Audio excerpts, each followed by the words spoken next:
Então vamos dar início com a oração. Em nome do Pai, do Filho e do Espírito Santo. Amém. Vinde, Espírito Santo, enchei os corações dos vossos fiéis e acendei neles o fogo do vosso amor. Enviai o vosso Espírito e tudo será criado, e renovareis a face da terra. Oremos, ó Deus que instruíste os corações dos vossos fiéis com a luz do Espírito Santo, fazei que apreciemos retamente todas as coisas segundo o mesmo Espírito, e gozemos sempre da sua consolação. Por Cristo Senhor nosso. Amém. Ave Maria, cheia de graça, o Senhor é convosco. Bendita sois vós entre as mulheres, e bendito é o fruto do vosso ventre, Jesus. Santa Maria, Mãe de Deus, rogai por nós, pecadores, agora e na hora de nossa morte. Amém. Em nome do Pai, do Filho e do Espírito Santo. Amém. Como viver bem esta quaresma? Hoje, quarta-feira de cinzas, nós damos então abertura a este tempo que é um tempo de retiro espiritual. Um tempo em que nós podemos, de fato, se aproveitarmos daquilo que a Igreja nos orienta como práticas da quaresma, poderemos crescer muito. Uma coisa que eu percebo, que de fato é uma verdade, é que no tempo da quaresma, Deus como que abre as comportas do céu e está disposto a conceder muitas, mas muitas, abundantes graças a muitos corações, né? Percebi, por exemplo, no ano passado, que no tempo da quaresma, tantas conversões, tanta gente procurando para pedir orientação, né? Demonstrando de fato essa conversão do coração. Então Deus está disposto a nos conceder muitas graças, na medida que colaborarmos. Então, quaresma, né? O número 40, ele ocorre muitas vezes em momentos significativos da história bíblica. Dentre eles, por exemplo, a caminhada do povo no deserto durou 40 anos. Também o dilúvio foi de 40 dias. A duração do bom reinado de Davi foi 40 anos. A caminhada de 40 dias de Elias para se encontrar com Deus no Monte Sinai. E a estada de 40 dias e 40 noites de Jesus no deserto, que aqui é propriamente o evento bíblico mais importante com respeito à quaresma, né? Esse número 40 significa, em resumo, uma trajetória completa, um ciclo inteiro. E a passagem de Jesus, né, 40 dias e 40 noites no deserto, é então, digamos assim, a maior imagem teológica para este tempo. A palavra deserto, ela também para nós é entendida como um lugar inabitável, de solidão e abandono, mas também um lugar de provação e de providência divina, e, sobretudo, um lugar de encontro com Deus. É no deserto que nós podemos nos encontrar com Deus e tomar as grandes decisões na nossa vida, tomar corretas decisões. É no momento do deserto que nós temos, então, ocasião. Além disso, o deserto é ainda um lugar de tentação. Nós vemos propriamente nosso Senhor que teve a companhia, né, do diabo que o tentou durante o período que ele esteve no deserto. Então, o deserto é um tempo de tentação, é um tempo de luta contra o mal. E diz Fu Tongxin que há uma lei inscrita no universo, segundo a qual ninguém será coroado a menos que primeiro tenha lutado. Então, este tempo de tentação em que nós lutamos contra o mal, né, é propriamente o que nos dará uma vitória, né? É pela tentação e pelo esforço que são reveladas as profundezas do caráter, diz ainda Fu Tongxin. Então, nós precisamos deste tempo da quaresma lutar contra todo o mal, vencer os inimigos da nossa salvação, vencer o diabo, a nossa própria carne e o mundo, para recebermos então a vitória, para nos configurarmos mais a Deus.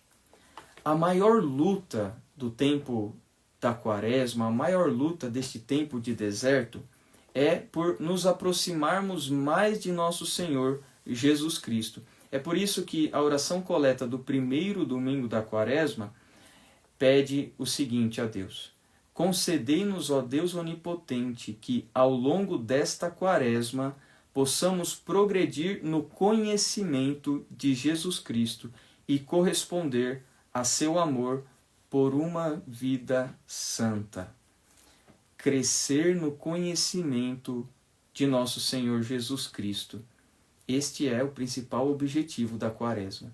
Crescer no conhecimento de nosso Senhor. Conhecê-lo mais, entrar na sua intimidade, aproximar o nosso coração do coração de Jesus. E corresponder ao grande, infinito amor de Deus por nós, por uma vida santa. Nós precisamos chegar à Santa Páscoa deste ano mais santos. Nós precisamos ter um progresso na nossa vida de busca pela santidade. Conhecer Jesus. Esta é a nossa meta. Mais que sermos santos, precisamos buscar conhecer Jesus. Precisamos, portanto, ter uma Quaresma cristocêntrica. Todo o resto é secundário. Neste sentido, a penitência que nós somos chamados pela Igreja a fazer serve para tirar do caminho tudo que é obstáculo para chegar a Jesus, que é o nosso objetivo. A oração nos une propriamente a nosso Senhor, nos torna seus amigos. E a esmola significa ver o próprio Jesus no nosso irmão necessitado.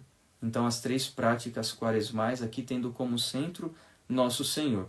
Tirar os obstáculos para chegarmos a Ele pela penitência, rezarmos mais e, sobretudo, melhor. Então, cuidarmos para além da questão da quantidade de oração, cuidarmos muito mais da qualidade da nossa oração, porque a nossa oração nos une a Jesus, nos torna seus amigos. E a esmola nos leva a ver nosso Senhor na pessoa de cada irmão necessitado.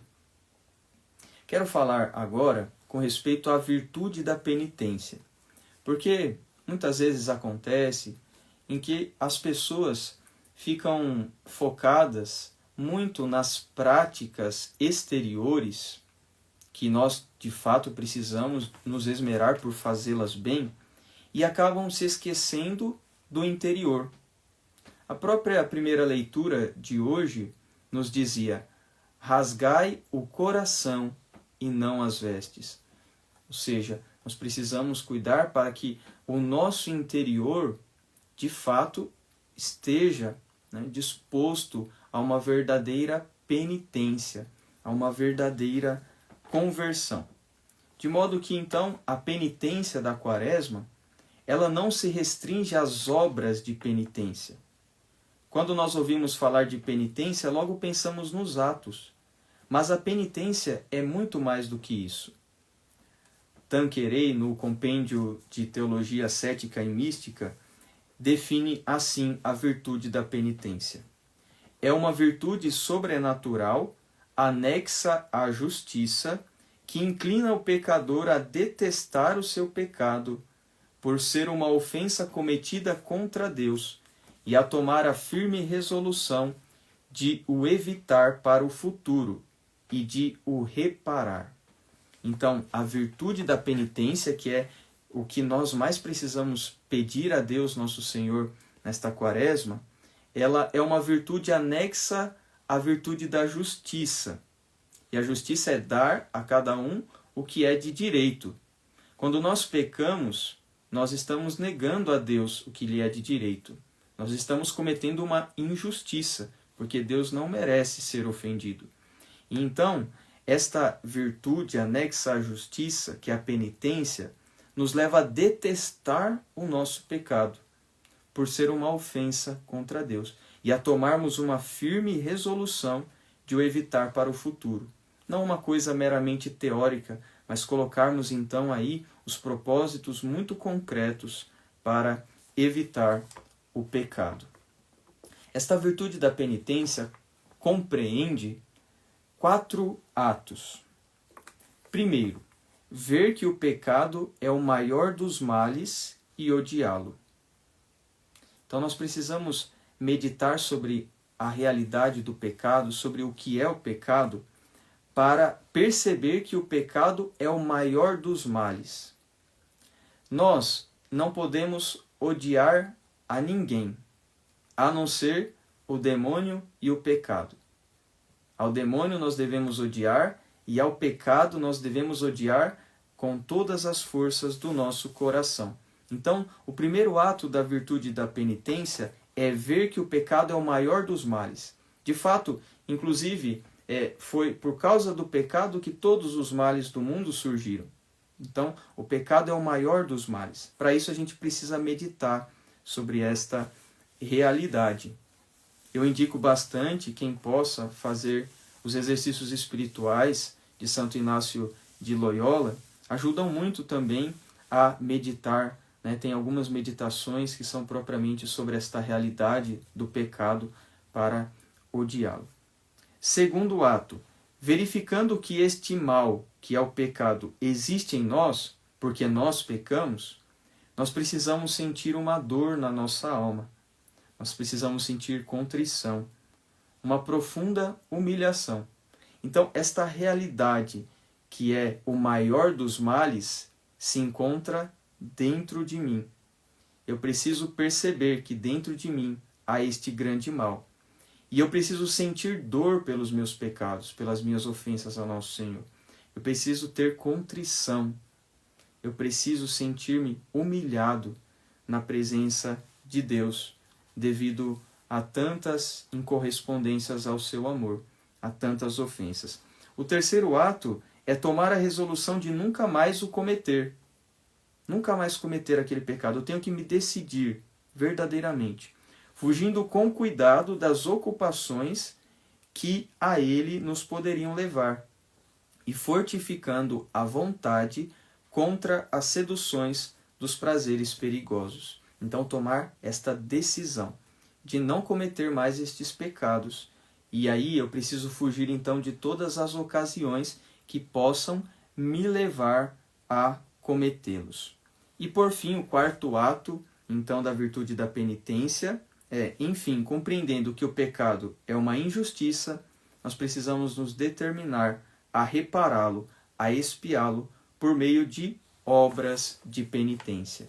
Então, vimos aqui que é somente o quarto ato que é propriamente as obras de penitência e tem o fim de reparar os nossos pecados. Então, quais são os motivos que nós temos para odiar o pecado? O primeiro deles é olhar para o pecado na sua natureza. O que é o pecado? O pecado é uma transgressão voluntária da lei de Deus. O pecado é, pois, uma desobediência a Deus e, por isso, uma ofensa a nosso Senhor, já que nós preferimos, então, escolher um bem inferior, deixando em segundo plano o bem superior que é Deus. Nós queremos fazer aquilo que é propriamente satisfazer um desejo nosso e assim nós infringimos a vontade de Deus para a nossa vida.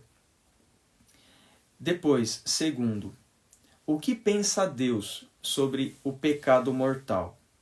Então, aqui um motivo para odiar o pecado é olhar para o que Deus pensa sobre o pecado. Deus castiga os pecados. Quando os anjos que foram criados, por Deus, eles cometeram um único pecado, pecado de orgulho, e foram precipitados no inferno irremediavelmente. Veja a gravidade do pecado. Por um só pecado, os anjos que se rebelaram contra Deus foram expulsos da presença de Deus, foram então condenados irremediavelmente. Não há remédio para este mal. Uma condenação eterna. É necessário, pois, que o pecado seja a suprema abominação para ser punido com tamanha rigorosidade por Deus. Segundo, olhando para o castigo dos nossos primeiros pais.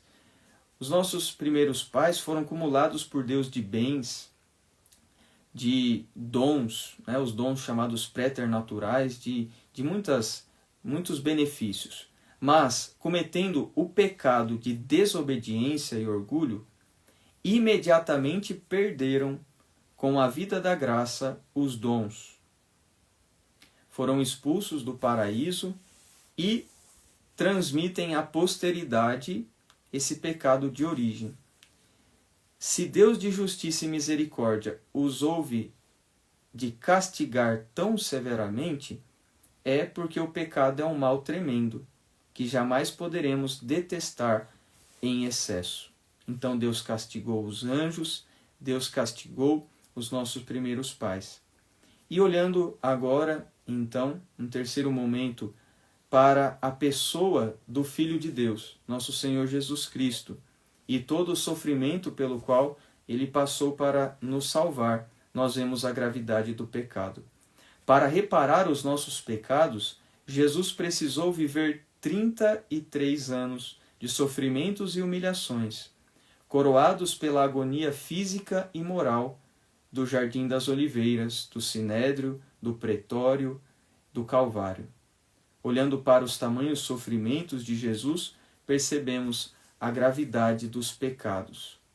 Né? Alguém que diga que não existe pecado, ou que o pecado não é nada de grave, basta olhar para nosso Senhor crucificado, que verá que o pecado é algo de muito grave, porque nosso Senhor então padeceu tantos sofrimentos para nos salvar do pecado. E depois, o terceiro motivo que nós temos então para detestar o pecado é olhando para os efeitos do pecado mortal. O pecado mortal expulsa Deus da nossa alma e, como a posse de Deus é uma antecipação do céu, a sua perda é como o prelúdio do inferno. Então, o pecado mortal expulsa Deus da nossa alma. Se nós tivéssemos clareza dessas realidades sobrenaturais, veríamos que o pecado mortal é um ódio a Deus. Eu estou expulsando Deus da minha alma. Eu estou dizendo a Ele, eu não te quero aqui. Então, eu perco a presença de Deus. Eu expulso Deus da minha alma. E a habitação de Deus na minha alma, o estado de graça, nós chamamos de estado de graça, a graça santificante, é um prelúdio do céu. De modo que quando então eu perco esta graça, eu estou num estado que é como que então um prelúdio do inferno, porque Deus não habita a minha alma. Depois nós perdemos então esta graça santificante. É como que um suicídio espiritual. E com a graça santificante perdemos também as virtudes. E se permanecem as virtudes ainda da fé e da esperança na nossa alma, elas permanecem sem a sua forma própria, que é a caridade, porque a caridade é totalmente anulada pelo pecado mortal. E assim, essas virtudes não atuam perfeitamente, mas Deus permite que permaneça ainda, de algum modo, mesmo sem a sua forma, a fé e a esperança, para que nós então possamos ter a possibilidade de buscar a confissão, ter arrependimento e retomar a graça. Nós perdemos também os méritos passados acumulados à custa de esforços. A tudo isso acresce também a escravidão tirânica do pecado, das paixões ruins e assim por diante. Porque quando nós cometemos pecados graves, todo pecado vai criando entre nós e o pecado um elo, que vai nos gerando uma escravidão. O pecado nos escraviza. Por fim, se por infidelidade o pecador se obstina até o fim na resistência à graça, então terá como efeito propriamente o inferno. Se não há arrependimento até o último instante da vida e morre-se em pecado mortal, sem arrependimento, sem ao menos no último instante haver de fato a contrição, o arrependimento, se vai propriamente para a perdição eterna. Agora, algumas palavras do Catecismo da Igreja Católica sobre a virtude da penitência.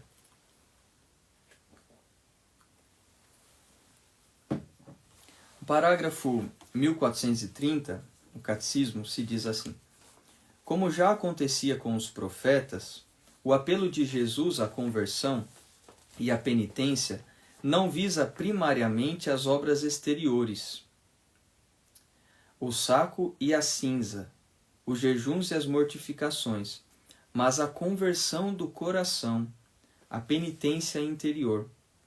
Sem ela, as obras de penitência são estéreis e enganadoras. Pelo contrário, a conversão interior impele a expressão desta atitude em sinais visíveis, gestos e obras de penitência. Então, um conselho, tomemos cuidado para não focar só no exterior, nas práticas, sem buscar a virtude da penitência no nosso coração. Porque nós corremos, então, o risco de fazer muitas coisas, mas todas sem fruto, todas sem efeito, porque não parte do nosso interior. Então, o que nós mais precisamos buscar nesta quaresma é esta conversão do coração, esta penitência interior. Agora, diz o Senhor, voltai para mim com todo o vosso coração, com jejuns, lágrimas e gemidos. Rasgai o coração e não as vestes, e voltai para o Senhor, vosso Deus. Mais uma vez citando aqui a primeira leitura de hoje. A penitência interior é uma reorientação radical de toda a vida. Este é o parágrafo 1431 do Catecismo. Uma reorientação radical de toda a nossa vida. Um regresso, uma conversão a Deus de todo o nosso coração. Uma ruptura com o pecado, uma aversão ao mal, com repugnância pelas más ações que cometemos. Ao mesmo tempo, implica o desejo e o propósito de mudar de vida, com a esperança da misericórdia divina e a confiança na ajuda da sua graça. A conversão é, antes de tudo, uma obra da graça de Deus que reconduz nossos corações a Ele. Converte-nos a Ti, Senhor, e nos converteremos. Lamentações 5:21. Então, nós precisamos fazer o seguinte neste tempo da quaresma. Precisamos recalcular aí o nosso GPS para que o nosso caminho seja reto. É uma reorientação radical da nossa vida. Nós sabemos que tem um caminho que é reto, em direção à santidade, em direção ao céu. Mas muitas vezes nós queremos então ir pegando um atalho ou outro, acabamos nos desviando. E o tempo da quaresma é um tempo propício para reorientar, para recalcular a rota da nossa vida, para fazer a seguinte reflexão. Qual é o fim a que chegarei no caminho que eu estou seguindo? E aí nós temos então a ocasião, a partir desta meditação, desta reflexão, de reorientar a nossa vida, de regressar a Deus, de conversão. Eis o tempo de conversão. Eis o dia da salvação. Um canto dos mais conhecidos da quaresma. É um tempo de conversão. Nós precisamos então repugnar todo o mal, todo o pecado e buscar a virtude. Nós precisamos nos converter. Isto posto, então precisamos ter o espírito de penitência. Mas como faço para adquirir este espírito de penitência? Como faço para adquirir a virtude da penitência? Os principais meios, segundo o grande dominicano Royo Marim, são aqui esses meios de alcançar a virtude da penitência do Royo Marim estão no livro Ser ou Não Ser Santo, Eis a Questão, que é um compêndio da obra maior deste autor, chamado Teologia da Perfeição Cristã. O compêndio se chama Ser ou Não Ser Santo, eis a questão. Lá ele apresenta, então, 4 meios para adquirir a virtude da penitência. Primeiro, a oração, ou seja, pedir a Deus a virtude da penitência, pois se trata de um dom de Deus, um dom, inclusive, altamente santificador. Nós precisamos pedir: Senhor, dai-me um coração penitente, dai-me esta virtude, dai-me um espírito de penitência nesta quaresma. Não é? E o missal romano traz uma preciosa fórmula de pedir a virtude da penitência. Se chama pro petitione lacrimarum, que os antigos monges recitavam com frequência. A oração é a seguinte: Onipotente e bondosíssimo Deus, que fizeste sair da pedra para o povo sequioso uma fonte de água viva, fazei sair da dureza de nosso coração lágrimas de compunção, para podermos chorar os nossos pecados e por isso merecermos o perdão. Então, Deus, que foi capaz de tirar água da pedra, é também capaz de gerar esta penitência no nosso interior. É capaz de gerar estas lágrimas de compunção. E nós precisamos pedir a Ele. Né? Às vezes nosso coração quer como uma pedra, inclusive. Né? Nós precisamos pedir a Deus a graça de que neste coração Ele vá gerando a penitência. Este espírito de penitência. Depois, recitar o Salmo 50, né? Aquele salmo: tende piedade, ó meu Deus, misericórdia, na imensidão de vosso amor purificai-me, lavai-me todo inteiro do pecado e apagai completamente a minha culpa. Então, recitar este salmo penitencial, o Salmo 50, é uma das formas também de adquirir esta virtude, este espírito. É claro, rezar com o coração, não é? Fazendo destas palavras, de fato, a sua oração. Depois, a contemplação dos sofrimentos de Cristo por causa de nossos pecados e sua infinita misericórdia em acolher o pecador arrependido. Dizem os santos que a meditação da paixão, a meditação dos sofrimentos de Jesus, nosso Senhor, é o principal meio para gerar em nós conversão, para aumentar em nós o amor a Deus.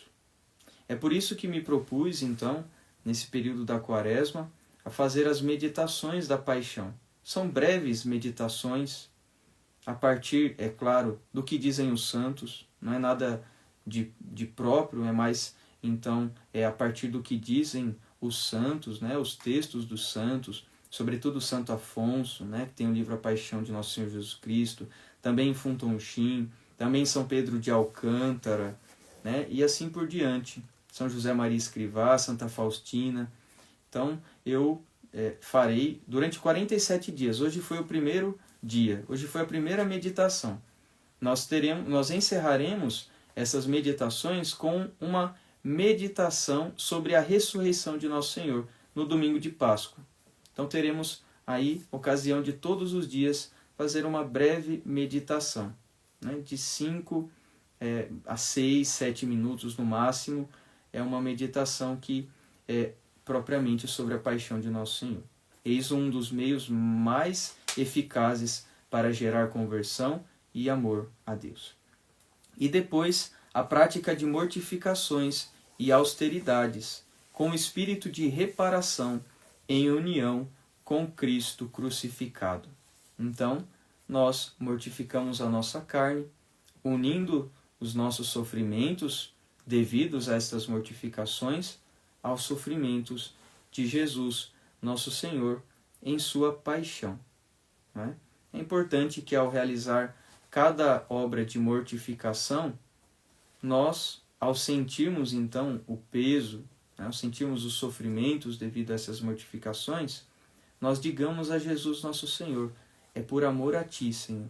E nós ofertemos de fato cada uma dessas obras, né, para que então possamos recolher muitos frutos. Agora, quero falar brevemente com respeito, então, à tríplice concupiscência. Porque nós somos tentados de acordo com uma tríplice concupiscência.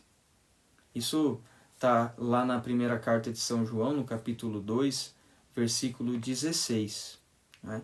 A concupiscência da carne, a concupiscência dos olhos e a soberba da vida. São as fontes de tentação que estão propriamente dentro de nós.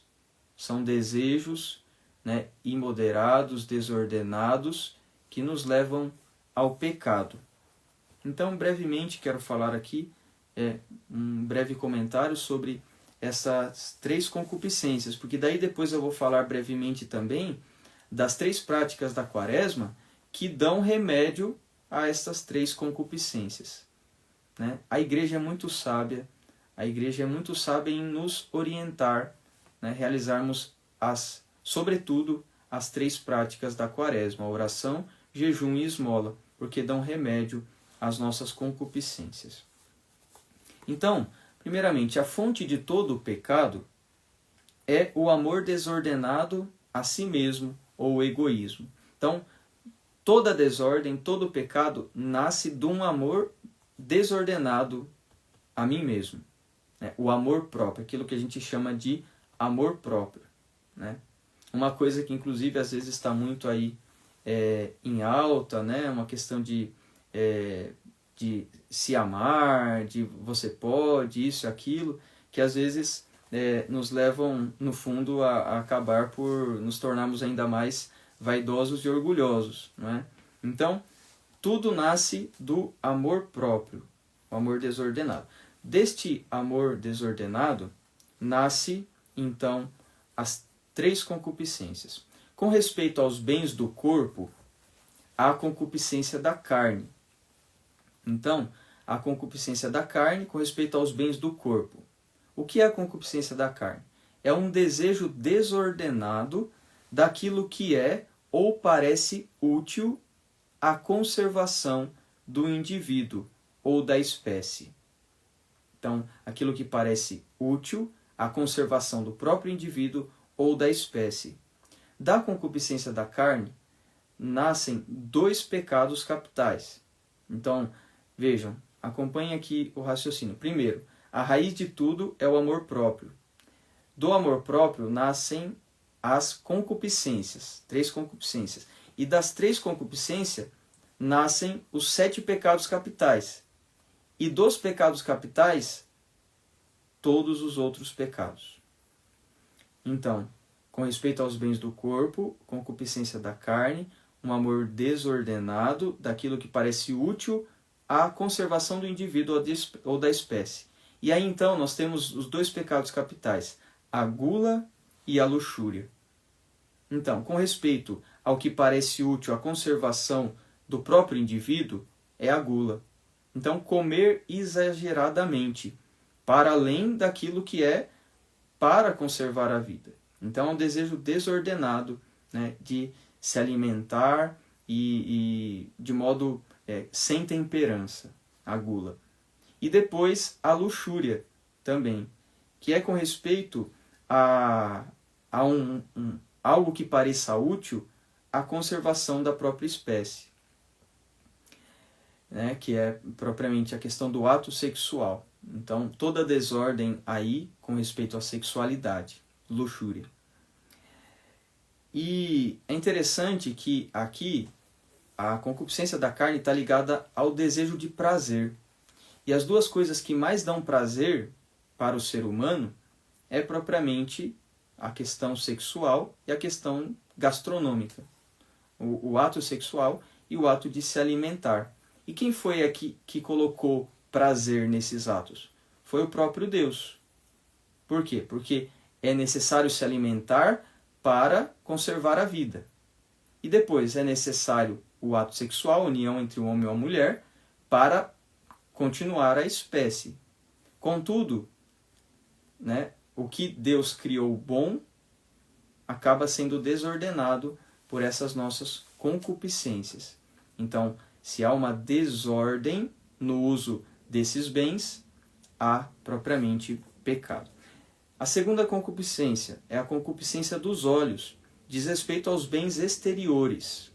Então, é um desejo desordenado de tudo o que agrada à vista, do luxo, das riquezas, do dinheiro. E da concupiscência dos olhos nasce a avareza. Então, aquilo que brilha aos olhos, né? O desejo de ter para além do que é necessário. A avareza, né? O desejo imoderado de possuir bens de riqueza, de luxo, de dinheiro. E depois nós temos então, com respeito aos bens do espírito, a soberba da vida. O que é a soberba da vida? É um amor desordenado da nossa própria excelência, né? Esse amor desordenado a nós mesmos, né? Desta autoexcelência, de nos acharmos e de querermos ser os melhores, né? E daí, então, da soberba da vida, nascem 4 pecados capitais: a vaidade, a preguiça, a inveja e a ira. Não é? Aqui nesse rol de pecados capitais, não entrou propriamente o orgulho, porque existem 2 visões aqui da questão dos 7 pecados capitais, né? E uma delas é aquela que coloca lá o orgulho como propriamente a raiz do pecado. Tá bom? Então, aqui, depois dos 7 pecados capitais, nascem todos os pecados possíveis. Então, veja, nós na Quaresma vamos viver um deserto como nosso Senhor viveu. Contudo, a tentação de nosso Senhor veio de fora e não do íntimo, como a nossa tentação muitas vezes, que parte do nosso próprio interior. O que estava em jogo na provação de nosso Senhor Jesus Cristo, e aqui eu estou lendo o que diz Funton Shin, no livro A Vida de Cristo, a provação de nosso Senhor não era a perversão de apetites naturais, para os quais é tentado o restante dos homens. Nosso Senhor não tinha estas más tendências, nosso Senhor perfeito, não é? Era um apelo para nosso Senhor desconsiderar sua missão divina e sua obra messiânica. Mas no nosso caso, né, nós temos então as tentações que partem do nosso interior. E aqui então, agora, quero falar sobre a importância das práticas penitenciais. Então, a penitência interior do cristão pode ter expressões muito variadas. Aqui diz o Catecismo da Igreja Católica, parágrafo 1434. Podem ter muitas expressões, a penitência interior. A Escritura e os padres insistem sobretudo em 3 formas: o jejum, a oração e a esmola. Estas práticas exprimem a conversão. Exprimem a conversão com relação a Deus, com relação a nós e com relação aos outros. Então veja, a prática da oração exprime uma conversão com relação a Deus. Quando eu me coloco a rezar, eu estou então, preciso fazer a oração de modo humilde, porque Deus resiste aos soberbos, mas dá sua graça aos humildes. Então, a minha oração me leva a uma conversão para com Deus, porque é justo, é um ato de justiça que eu esteja constantemente em contato com o meu Criador, que eu esteja constantemente buscando estar com Ele na sua intimidade. Então é uma conversão com relação a Deus. Depois o jejum é uma conversão com relação a mim mesmo, porque eu estou mortificando a minha carne, buscando esta conversão, buscando então calar os apelos, os desejos desordenados, as paixões que pululam aqui dentro do meu coração. Eu preciso então desta conversão com respeito a mim mesmo, e o jejum faz isso. E depois nós temos a conversão com respeito aos irmãos, aos outros, e aí é a prática da caridade ou esmola. Então, esta conversão que me leva a abrir o meu coração para perceber a necessidade do meu irmão, para partilhar com ele dos meus bens, para ajudá-lo, para assisti-lo em suas necessidades. Portanto, conversão para com Deus, conversão para comigo mesmo, conversão para com os meus irmãos. Este exercício de mortificação do corpo, alheio a qualquer forma de estoicismo, não implica uma condenação da carne, que o Filho de Deus se dignou a assumir. Ao contrário, a mortificação corporal busca a libertação do homem que frequentemente se encontra, por causa da concupiscência desordenada, como que acorrentado pela parte sensível de seu ser. Através do jejum corporal, o homem adquire vigor e, fortalecido pela santa temperança quaresmal, cura a ferida que a desordem causou em nossa natureza humana. Então, nós não fazemos mortificação e penitência porque achamos que a nossa carne, nosso aspecto corporal é ruim. Como pensavam talvez os estoicos e outros grupos, né, outras correntes de pensamento, os platônicos pensavam isso, por exemplo. Nós não. Nós sabemos que a nossa humanidade como um todo é boa, porque, inclusive, nosso Senhor a assumiu. Então, na verdade, o que nós estamos buscando é uma libertação daquilo que nos aprisiona e nos leva a pecar. Nós precisamos, então, buscar esta libertação. Através da mortificação, nós vamos, então, alcançando isso. Paulo VI, num texto que ele escreveu com respeito à virtude da penitência, ele diz assim: os valores religiosos e sobrenaturais da penitência são valores capazes de restituir ao mundo de hoje o sentido de Deus e da sua soberania sobre o homem, e o sentido de Cristo e da sua salvação. Né? Nós vivemos num mundo em que se perdeu totalmente o sentido de Deus. Né? Nós vivemos num mundo em que grande parte das pessoas vivem um ateísmo prático. O ateísmo prático é aquele de quem diz que Deus existe, mas vive como se Deus não existisse. Então, a penitência é capaz de restituir ao mundo de hoje o sentido de Deus e da sua soberania sobre o homem, e o sentido de Cristo e da sua salvação. E continua então Paulo VI dizendo sobre a penitência: em primeiro lugar, a virtude da penitência seja exercida com perseverante fidelidade, no cumprimento dos deveres do próprio Estado, com a aceitação das dificuldades decorrentes do próprio trabalho e da convivência humana, com o sofrimento paciente das provações da morte, a vida terrena e a insegurança que a invade, que é motivo de ansiedade. Mas, além disso, é preciso responder ao preceito divino da penitência com algum ato voluntário, além das renúncias impostas pelo peso da vida cotidiana. Então, nós podemos nos mortificar muito propriamente nas situações que nos acontecem no dia a dia. Como ele diz aqui, o cumprimento dos deveres de próprio Estado, por exemplo, é fonte de sacrifício. Nós precisamos fazer sacrifício para cumprir os próprios deveres, né? Depois, a aceitação das dificuldades que vêm. Coisas que não estavam programadas, nós tínhamos um plano e aconteceu outra coisa. Nós podemos viver de modo virtuoso, com espírito de sacrifício, de penitência, estas coisas. A convivência humana sempre é fonte, então, de situações que nos podem levar à penitência. E todas as inseguranças desta vida e assim por diante. Não é? Nós podemos viver. Quando nós nos privamos voluntariamente do prazer dos alimentos e outros bens materiais, permitimos que Deus venha saciar a fome mais profunda que vivemos no nosso íntimo, a fome e sede de Deus. Então, quando nós fazemos jejum, quando nós nos abstemos de algumas coisas, nós damos então a ocasião de que Deus alimente uma fome mais importante, uma sede mais importante, que é a fome e sede propriamente dele, né, dos bens espirituais. Nós nos abrimos mais pelas práticas de mortificação.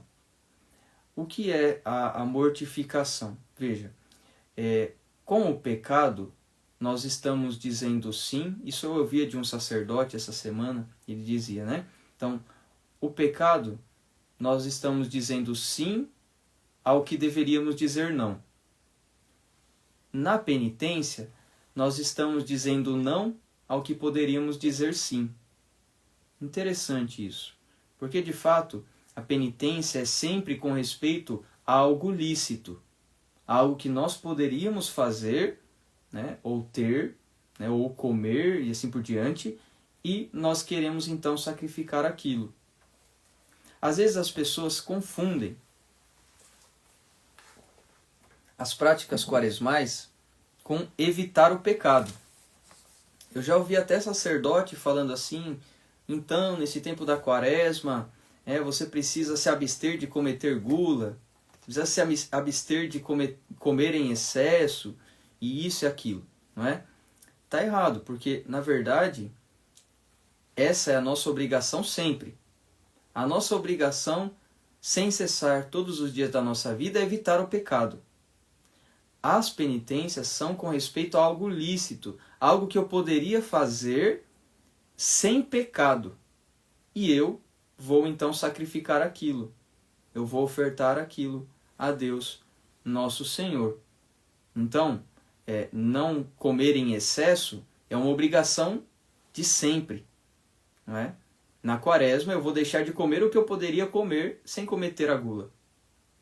Alguém poderia dizer: então nessa quaresma eu vou deixar de ver séries, filmes, coisas que às vezes têm algum tipo de indecência. Não, essa é a sua obrigação para todos os dias da sua vida. Nunca você pode fazer isso, não é? Não é só na quaresma. Aí o que adianta, por exemplo, você viver uma quaresma sem fazer as coisas que são ruins, depois na Páscoa você voltar a fazê-las? Então, é com respeito às coisas lícitas. Nos dias de hoje, o jejum parece ter perdido o seu valor espiritual. Sendo assim, essa prática deve ser redescoberta e encorajada, sobretudo no tempo litúrgico quaresmal, tornando-se assim uma arma espiritual para lutar contra qualquer apelo desordenado, ajudando-nos a evitar o pecado e crescer na intimidade com Deus. Hoje em dia se perdeu totalmente o valor espiritual do jejum, mas é uma das práticas que nós precisamos sempre fazer. Hoje, quarta-feira de cinzas, é um dia obrigatório de jejum. Também é assim na sexta-feira santa. Jejum e abstinência de carne. São 2 dias que nós não podemos comutar, nós não podemos mudar esse jejum por outra prática, seja de piedade, seja de caridade, como podemos fazer, segundo a Conferência Episcopal do Brasil, nas sextas-feiras do ano, que são também dias de penitência e são dias de abstinência de carne. Mas na quarta-feira de cinzas e na sexta-feira santa, nós não podemos comutar, nós não podemos mudar, né?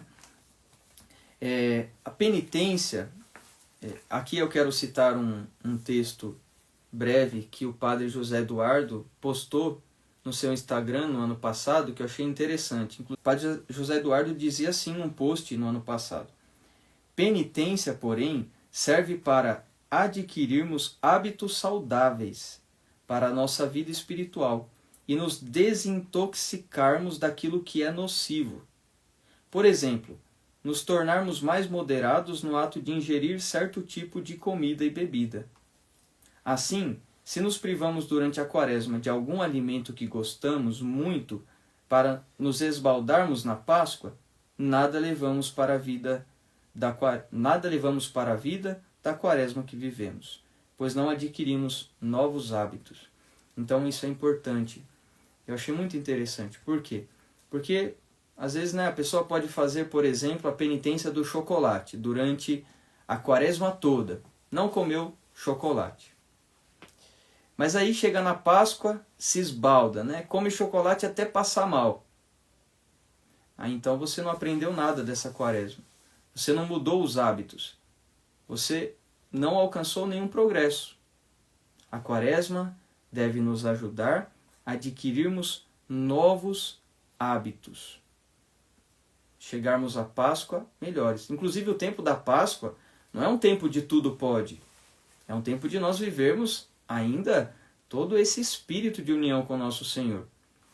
Às vezes as pessoas confundem também, chegou a Páscoa, então é um tempo de alegria, pode fazer o que quiser. Deixa até de rezar direito, depois desse tempo intenso da Quaresma. Não, é um tempo de nós continuarmos progredindo no conhecimento de nosso Senhor. Nós não podemos perder tudo que nós alcançamos quando chegar a Páscoa.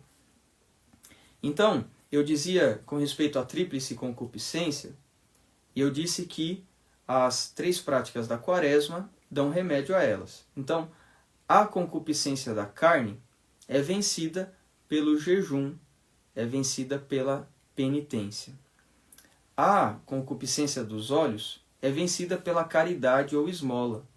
E a soberba da vida é vencida pela oração.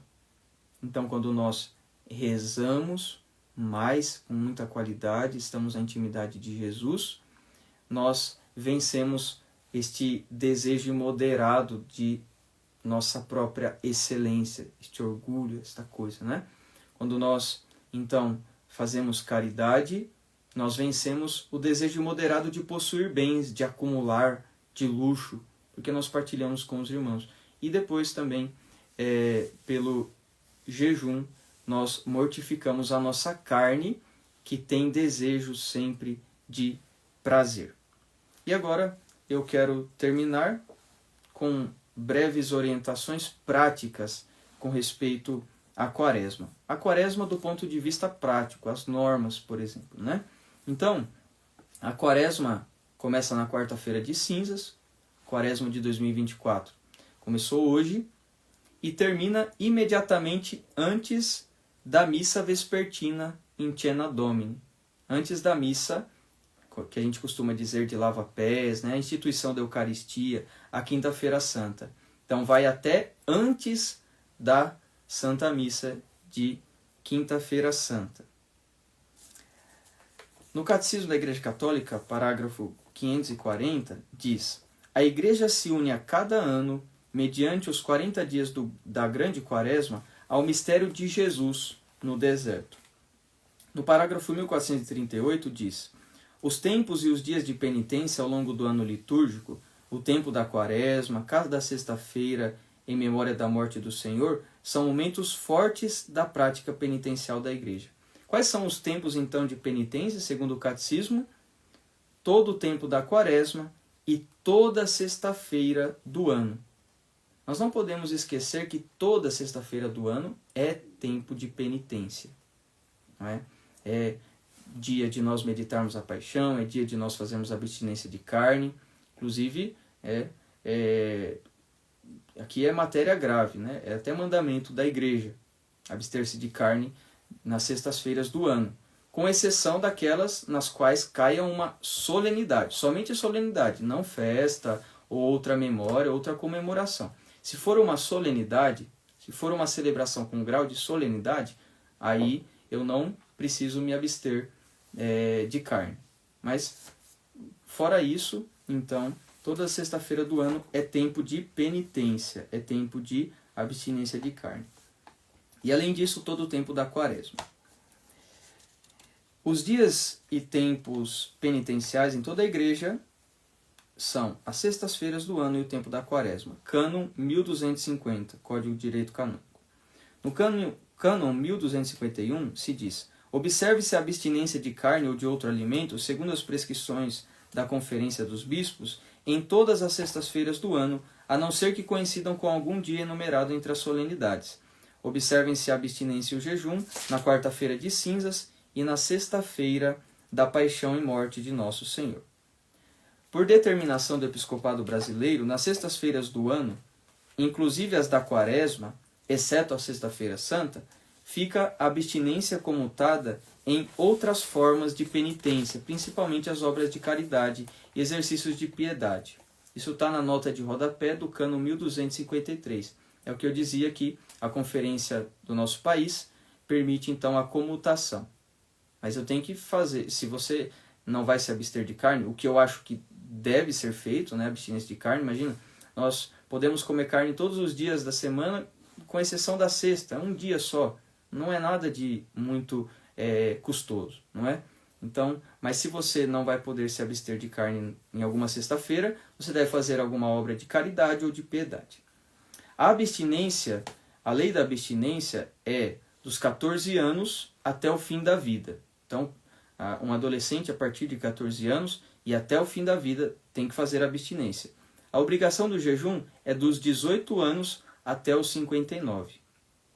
As grávidas e doentes estão dispensados do jejum, bem como aqueles que desenvolvem árduo trabalho braçal ou intelectual no dia de jejum.